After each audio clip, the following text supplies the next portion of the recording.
I won't visit Dogland and run with the power pups. Got to love their style and how they never, ever, ever give up. Who loves dogs? Who loves dogs? We rise to any challenge, and no one here is average. We are the power pups. You know we'll ever, ever, ever give up. Dogs, dogs, you love dogs. Dogs, dogs, you love dogs.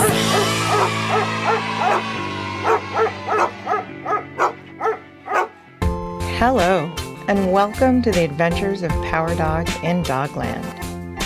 My name is Phoebe Owens, and I'll be sharing this story with you. Thank you so much for tuning in to hear episode 1 of season 1, as in our very first episode of The Adventures of Power Dog in Dogland. There is this far-off place. It's another world, an entirely different planet. And the closest translation in any Earth language, like English for example, for what it would be called would be, well, Dogland. Living in this world, there is an individual that I have come to know as Power Dog. Now, how I, a mere human of Earth, have come to know Power Dog is a really cool story, but it's not the story we're going to share with you today. Today's story begins at night, not that long ago. Power Dog woke up to the sounds of a plink, blink, plink on his bedroom window, and he leapt up to see what it was. He was surprised to see it was still night outside. How long had he been asleep anyway? He was even more surprised to see his cousin and very best friend in the entire universe, Tuffy, waiting for him down on the street below. The two pups lived where they'd grown up their whole lives, in an apartment building in the capital city of Dogland, Lictopolis. Tuffy hollered up to Power Dog's now open window. "Only one more night, Power Dog, come on!" Power Dog nodded in agreement, and then they were bounding down the street, headed to their favorite park, their floppy feet and floppy ears, bouncing out of control as they could barely contain their glee or control their own bodies. "We are so excited for you, Power Dog," panted Tuffy. Power Dog smiled as big as his mouth could smile. He looked over both shoulders and asked, "Where's Taffy?" "Oh, she's already at the tree," said Tuffy. Taffy is Power Dog's other first cousin and Tuffy's twin sister. She was waiting under the moonlight next to the tree the three of them had always agreed was their favorite tree, and it was their special meeting place. They had imprinted their little paw prints in the soft bark when they were very young, and when the tree was very young as well. And, almost magically, the tree kept their paw prints as it grew. The outlines of the paw prints shone in the moonlight on nights like this night. Taffy was waiting excitedly for them, and Power Dog could see her front paws making little tippy taps as they approached. "Tomorrow's the big day, Power Dog." Power Dog nodded. "I know, Taffy. And I'm trying not to be too excited." Tuffy and Taffy had a habit of speaking in unison, a known behavior of twins throughout all of Dogland. "You're trying not to be too excited?" they both exclaimed in perfect unison. "No way," said Tuffy. "Get excited. Do it for all of us. You are the first of our group to go live at our college." And Taffy added, "Yeah, and we'll be right behind you." It was true. Out of their small group, Power Dog would be the first to move out of his parents' apartment and go live where the dogs had been training in the special dog arts, a kind of martial arts in which they learned to control their powers, work together to solve problems, and gain strength for their bodies and minds. The College of the Dog Arts happens to be located on one of Dogland's many floating moons. A floating moon in Dogland is a moon that sits in the sky of their planet and not way outside the atmosphere like our moon here on Earth. Power Dog's college floats just above Lictopolis, so he wouldn't be too far from his family. And Lictopolis is a massive, thriving city of mostly dogs and other really cool animal-like beings. Power Dog, Tuffy, Taffy, their families, and many friends lived in one of the city's many vibrant neighborhoods. Their favorite trainer from Dog College, Tock Bunny, would come get all of the young pups in the morning and ferry them up to the college moon for a day of learning and training and fun. Tock Bunny was not only a trainer, but he also tended the gardens, made his own art, and was a bit of a bunny of all trades. A Renaissance bunny, if you will. It also just so happens that Tock Bunny has the ability to make himself very, very tall. And he can become stretchy, too. He's a really great climber, so reaching extreme heights is really fun for him. And he loves to take breaks to travel the universe, exploring new worlds, and then coming home to regale the dogs with tales of his adventures. Some dogs have even wondered if Tock originally came from another world, but decided to stay with the dogs because they all got along so well. Fun fact about Tock Bunny, he once visited Earth, and he immediately went to the redwood forests in California. He climbed to the top of the tree canopy, and he experienced a whole other world that most of us could only ever dream of. There he was, this alien bunny creature, softly hopping around on big, fluffy bunny feet all over the top of the redwoods, while unsuspecting humans below took pictures of each other posing in front of the very bottoms of these gigantic trees. He loved peering through that tree canopy down at the mighty elk romping through nearby meadows. And he even hopped through Fern Canyon while nobody was looking. His feet were soaking wet, but he loved the smell of fresh earth water on his fur. Oh, but that adventure is also a story for another time. Where were we? Oh yeah, Power Dog and his cousins, his best friends in the entire universe, were at their special tree in the moonlight in a park in Lictopolis. Power Dog somehow managed to grin even bigger than the biggest smile. He was already smiling and said to his beloved cousins, "You know what I want right now, Tuff Taff? I want to cloud run." Tuffy and Taffy jumped for joy and shouted in unison, "Ah, yes!" The three dogs jumped into a perfect three-way high paw, just like a high five here on Earth, but pause, you get it. Well, they jumped up into a perfect three-way high paw, and they bounced off of each other and began to run as fast as they could. They ran so fast that they started to catch air.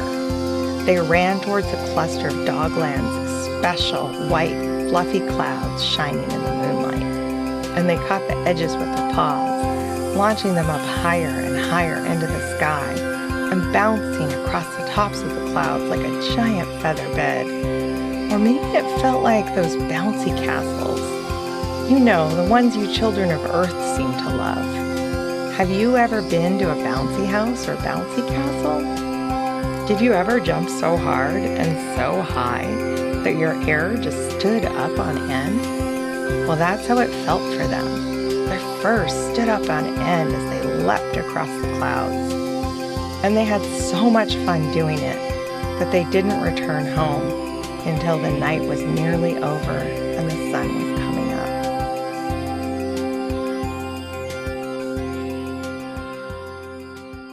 When morning did come, Tuffy and Taffy joined a group with Tock Bunny to ferry up to the college. But Power Dog stayed behind to pack up some of his belongings, spend breakfast and lunch with his parents, and then head up to the college later. Now, normally, Power Dog would be expected to take a nap with his buddies right after lunch. Most of the inhabitants of Dogland take a nap after lunch. You see, nap time is a crucial, sacred time across all of Dogland because every individual there needs to recharge their energy after flying around, training in animal body arts, super gymnastics, all kinds of things. Even on other planets, dogs and other beings love to take naps, just like a lot of us humans love to take naps. I know that I love naps. Do you love naps? Now, Power Dog, although he needs naps as much as anybody, and especially after running through clouds with his best friends all night, is actually not that great at napping. It's definitely not one of his special powers. And he has been that way since he was a wee, tiny little pup. And on this day, he found himself way too excited and distracted to snooze. His parents had urged him to go ahead and rest, even if he could not sleep. Just lie down and be still, they said. Try just closing your eyes and taking some nice deep breaths. But he felt like he was just bursting with hyper-excited energy, and there was no way that he could be still for an entire nap time. After all, he'd been waiting for this moment for 7 whole Dogland years. There would be no resting in this moment. And so it was that everyone was snoozing away when Power Dog flew from Lictopolis to the floating moon and... boom! Power Dog heard a terrible, scary, crackling noise in the background. What was that? He was scared, disoriented, and confused. It was one of the loudest noises he had ever heard in his entire life. It was so loud that it was difficult to even tell where it came from, and his super hearing ears were now ringing. Whoosh! Tuffy, yelping in fear, whizzed past Power Dog's head. His poor body was both limp and contorted, as though something had just tossed him aside like a little rag doll or a stuffy. Power Dog, help!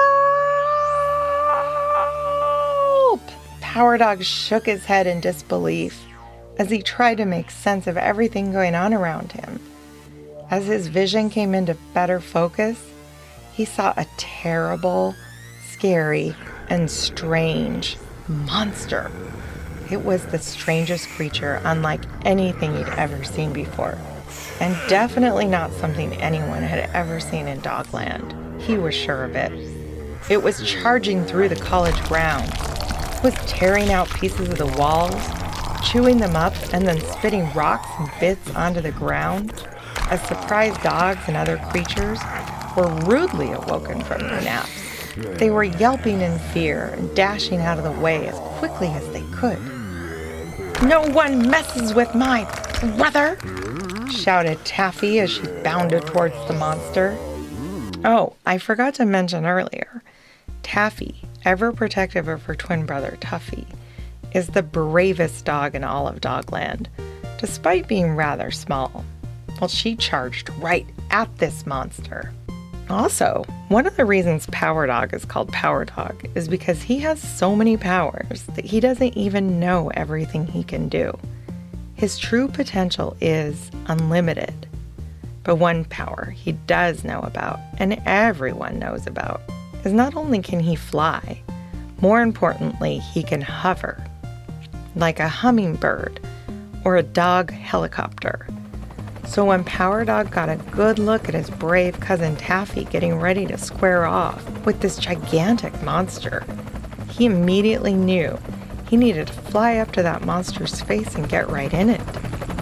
He had no idea what language it spoke, if any, but he zoomed right in there, just as the monster blew out some dust from its mouth with a gust of very hot air. Power Dog could have sworn he heard what sounded like a bit of a wheeze or a whimper at the end of that hot breath, and he cocked his head to the side in genuine curiosity. Just then, glorious, tall, bouncy, stretchy Tock Bunny came bounding up, did a mighty kickflip, and knocked the creature with his big bunny feet onto its backside. It landed in a small clearing of soft grass and daisies, and it began to kind of howl and sputter. After a quick high paw with Tock Bunny, Power Dog swooped in above the monster's face and said very slowly, "Hey there, you. Who are you? Where are you from? How did you get here? And why are you doing this?" The monster just thrashed, trying to get back up, maybe? But at that moment, Taffy jumped right on top of the squirming creature, and Tock wrapped his long, stretchy arms around it. Taffy, who may be little, but is, like I said, the bravest of them all, started bouncing around on the beast's belly. "You better explain yourself," barked Taffy. It was right when Taffy's pokey little paws pressed into the monster's belly that Power Dog was sure he once again heard, very faintly, what he was pretty sure was that whimpering sound. And as Taffy bounced back up high in the air, and Tock's long arms got just a little more tightly wrapped around the monster, Power Dog was certain that he heard a tummy rumble. It was a rumble like he hears from his own tummy pretty much every single day when he usually wakes up from nap time, or pretends to wake up from nap time because he never really fell asleep. "Wait! Stop!"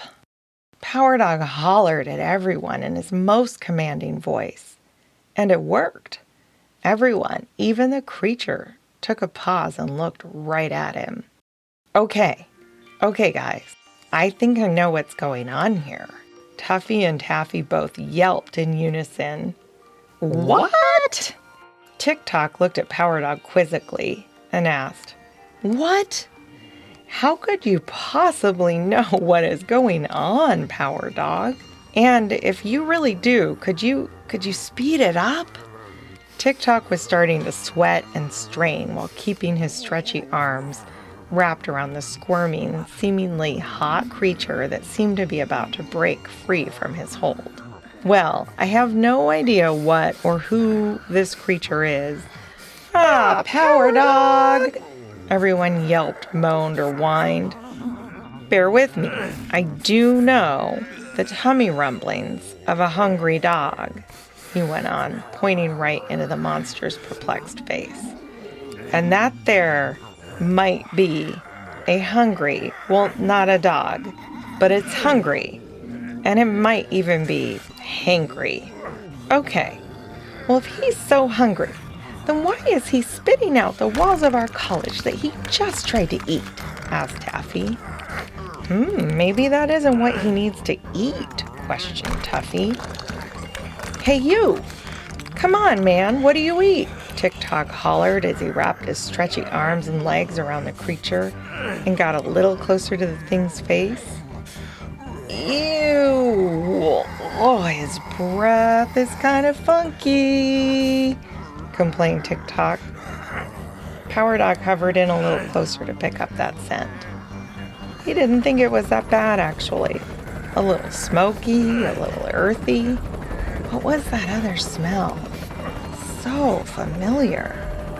Just then, the monster winced and shrieked and squirmed with a whole new fury. Tock was about to let go. A few zaps of static fling-like energy shot through each of the dogs and Tock Bunny.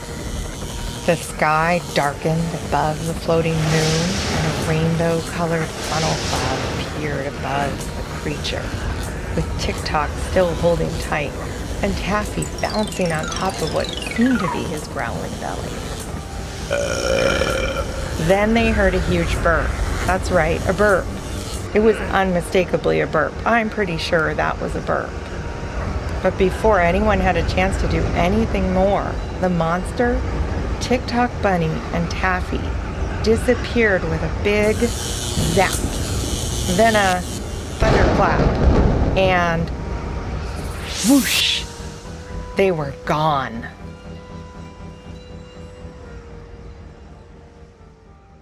All right, that's all for today. Tune in next time to find out what happens next in our story.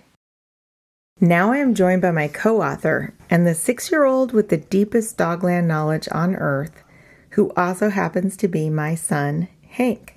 Hi, Hank. Hi. Hey, Hank, do you know what Renaissance means? No. Do you want me to tell you? Yeah? So, in the way that I used it in the episode, referred to TikTok as Renaissance Bunny, I meant that he is really good at a set of things that make him kind of a master of his craft. Okay, so that's just a pack of things that he's really good at? Yes, exactly. So a Renaissance bunny would be a bunny who is a master At art. at art. Yeah, science too, maybe. Also, or real art, doing an art of a Lego thing and drawing it in paper. Oh, I love that. And you can keep practicing on the same thing over and over again till you get good at it. That's right. That's how you become a master. Yeah, that's how you become a Renaissance A Renaissance bunny. All right. Do you want to hear a dog joke? Yep. Okay, you promise not to groan? Yep. Oh, thank you. So, Hank, why did the dog cross the road? Why? To get to the barking lot.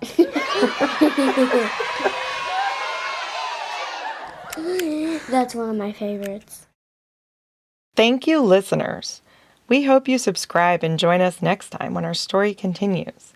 If you like what you heard, you can see more content at PowerDogAdventures.com. And before we go, we have an extra special treat. Please give a listen to and enjoy a great song by one of our favorite Portland musicians, Mo Phillips. Our family has had his music in heavy rotation for years. We'll post links to Mo's work and website on our website and social media channels. Special thanks to the inimitable Jason Roark, who makes these stories sound extra good with his wise counsel, recording, sound design, and even original music. Additional thanks to our friends, family, and community. Thank you as well to a group of wonderful experts and artists listed on our website for guiding us through this process to bring these adventures to you, dear listeners, to whom we give our deepest gratitude. This podcast is made possible in part by funding provided by the Regional Arts and Culture Council in Portland, Oregon. Thank you, RAC.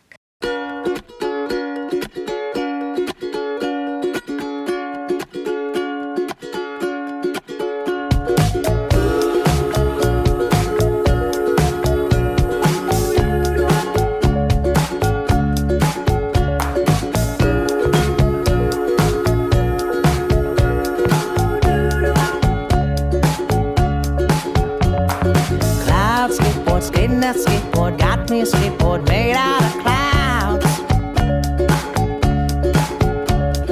Cloud skateboard, skating that skateboard got me a skateboard made out of clouds. And I ride it high up in the sky. Yeah, I ride it high up in the sky.